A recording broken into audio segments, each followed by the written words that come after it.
थोड़ी एक दो माहिती और देता हूं।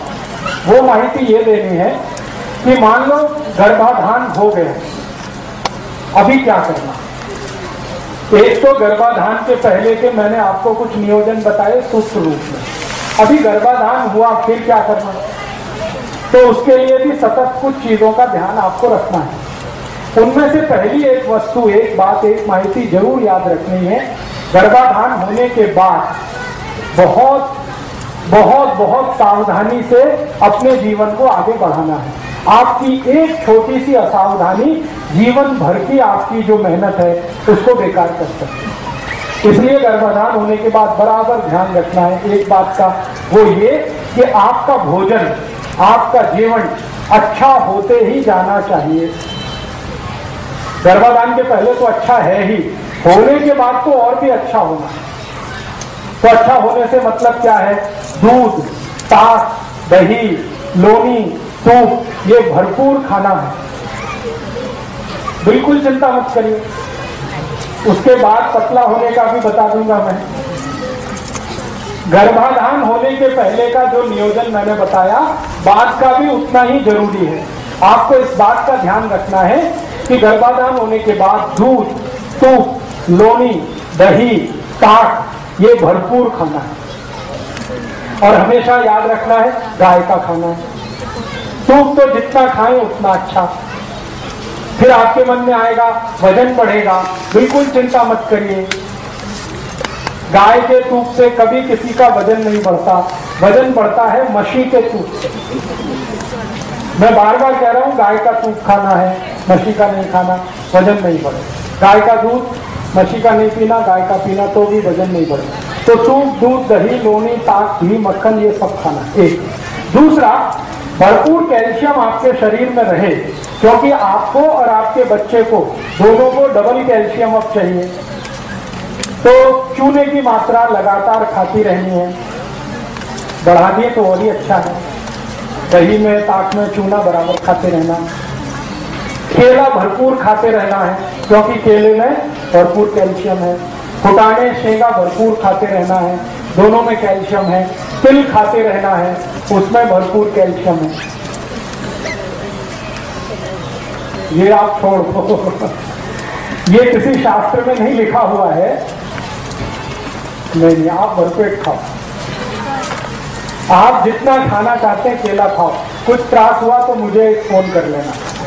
तो आप गर्भाधान के समय में ऐसी चीजें भरपूर खाइए जिसमें कैल्शियम है, ऐसी चीजें भरपूर खाइए जिसमें आयरन है।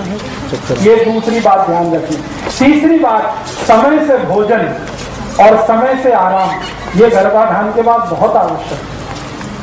समय से भोजन का मतलब है लंच आपका 10 बजे के आसपास होना ही चाहिए और डिनर शाम को 5-6 बजे के आसपास होना ही चाहिए।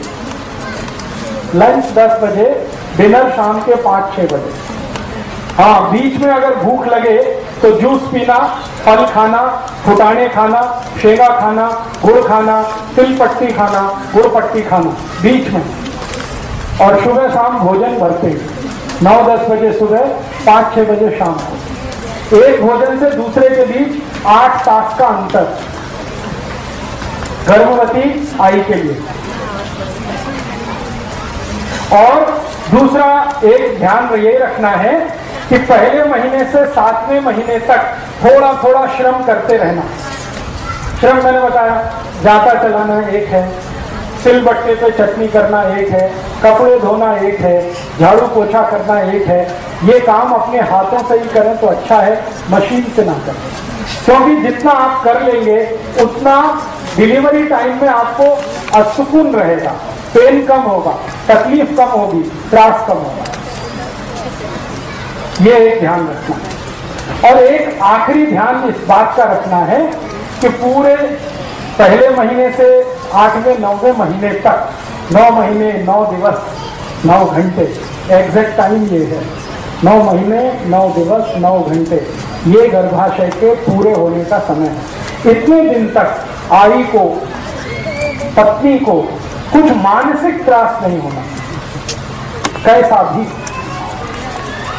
किसी भी तरह का मानसिक त्रास नहीं होना। क्योंकि उसका सबसे ज्यादा दुष्परिणाम होता है वो संतान को होता है। आई को थोड़ा मानसिक त्रास संतान के ऊपर 10 पट बढ़ जाता है।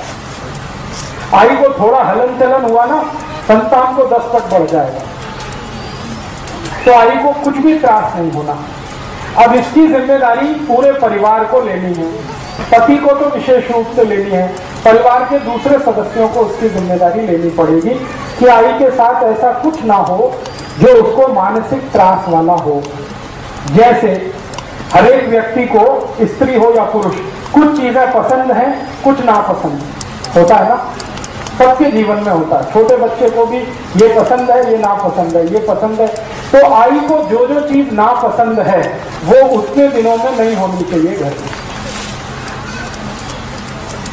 अब उसकी एक सूची बना लो, ये चीज नापसंद है तो ना हो, क्योंकि नापसंद वाली चीज होगी तो मानसिक त्रास होगा और उसका दुष्परिणाम आई को जितना होगा उससे ज्यादा बच्चे को होगा। और बार बार मानसिक त्रास अगर बच्चे को आपने दिया तो वो बच्चा जब पैदा होकर आएगा तो जिंदगी भर आपको त्रास देगा। ये आप ध्यान रखें। मैं आपको बहुत गंभीर बात कह रहा हूं कि अगर आपने इसका ध्यान नहीं रखा, आई को मानसिक त्रास हुआ बार बार, तो बच्चा हो गया, फिर जब वो बड़ा हो जाएगा तो वो ऐसा मानसिक त्रास देगा कि जिंदगी भर आई और बाबा रोते रहते हैं। बहुत बार बच्चों को आपने देखा है ना, आई बाबा को रुलाते हैं। ये वही बच्चे हैं जो गर्भ के समय अपनी आई के पेट में थे और आई को मानसिक त्रास हुआ, उससे ज्यादा बच्चे को हुआ, तो वो पूरा बदला निकालता है। तो आई वडील पूछते हैं कौन सा हमने कुकर्म किया था जो ऐसा हमारा बेटा हुआ। तो मैं उनको याद दिलाता हूँ कि याद करो तुमने गर्भाशय के समय जब ये था क्या क्या त्रास दिया था। तो उनको याद नहीं आता, फिर खोद खोद के याद दिलाते हैं तो फिर पता चलता। तो इस बात का आप हमेशा अपने जीवन में ध्यान रखें।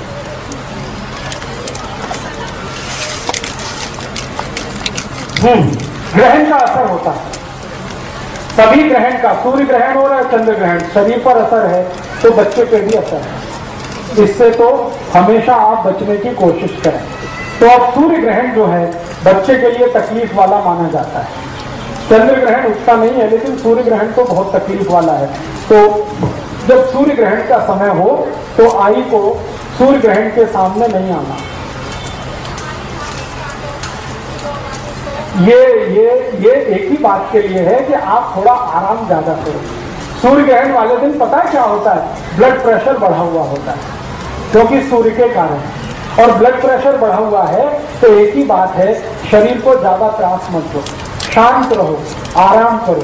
इसलिए कहा जाता है ये काटो मत, वो काटो मत, ये छेड़ो मत, वो छेड़ो मत। उसका आराम से संबंध है सीधा सीधा, क्योंकि सूर्य ग्रहण के समय में सबका बीपी बढ़ा हुआ है और आई जो गर्भावस्था में है उसका तो और भी ज्यादा बढ़ा हुआ है। एक तो बच्चे के कारण बीपी बढ़ा हुआ है, ऊपर से सूर्य का ताप है, फिर ग्रहण का है। इन 3 कारणों से बीपी बहुत बढ़ा हुआ है। इसलिए कहा जाता है कि थोड़ा शांति से रहो, आराम से।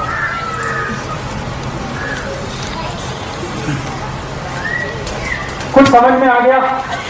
अच्छा, अब मुझे कुछ प्रश्न आए हैं, उनका मैं उत्तर देने की कोशिश करता हूं।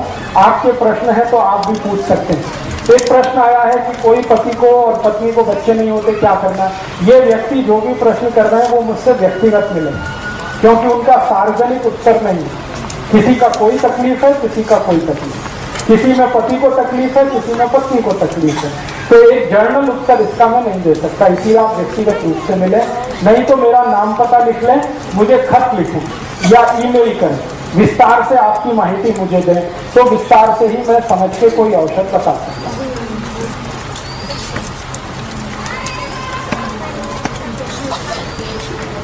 अभी जितना विषय हुआ इसके बारे में समझ